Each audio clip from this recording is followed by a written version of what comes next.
2021-22 ஆண்டுகளில் விழுப்புரம் மாவட்ட மாற்றுத்திறனாளிகள் நல அலுவலகத்தில் தண்டுவடம் பாதிக்கப்பட்டவர்களுக்கான பிரத்யேகமாக வடிவமைக்கப்பட்ட சிறப்பு ஸ்கூட்டருக்கான நேர்காணல் பல கட்டங்களாக நடந்தது.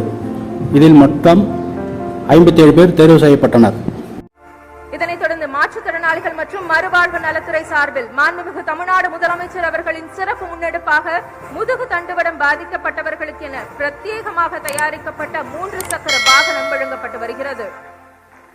அதன் ஒரு பகுதியாக தற்போது விழுப்புரம் மாவட்டம் சித்தலம்பட்டு கிராமத்தை சேர்ந்த மணிகண்டன் அவர்களுக்கு 97,777 ரூபாய் மதிப்பிலான 3 சக்கர வாகனம் வழங்கப்படுகிறது.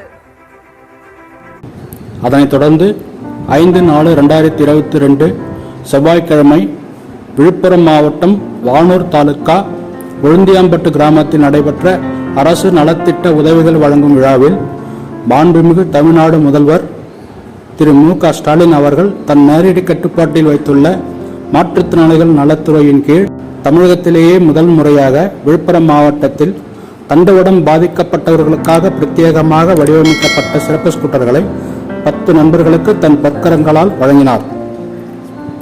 விழுப்புரம் மாவட்ட சிபாக்குழு நண்பர்களுக்கு சிறப்பு ஸ்கூட்டர் வழங்கிய மாண்புமிகு தமிழ்நாடு முதல்வர் அவர்களுக்கு விழுப்புரம் மாவட்ட சிபாக்குழு சார்பில் நெஞ்சார்ந்த நன்றியை தெரிவித்துக் கொள்கிறோம். அதனைத் தொடர்ந்து விழுப்புரம் மாவட்ட மாற்றுத்திறனாளிகள் நல அலுவலகத்தில் பல்வேறு நாட்களில் நடைபெற்ற மாவட்டத்தில் சிறப்பு ஸ்கூட்டர் பெற தேர்வு செய்யப்பட்ட 57 பேருக்கும் சிறப்பு ஸ்கூட்டர்கள் வழங்கப்பட்டது. தமிழகத்திலேயே அதிக எண்ணிக்கையிலான சிறப்பு ஸ்கூட்டர்கள் விழுப்புரம் மாவட்டத்தில் தான் வழங்கப்பட்டுள்ளது என்பது குறிப்பிடத்தக்கது.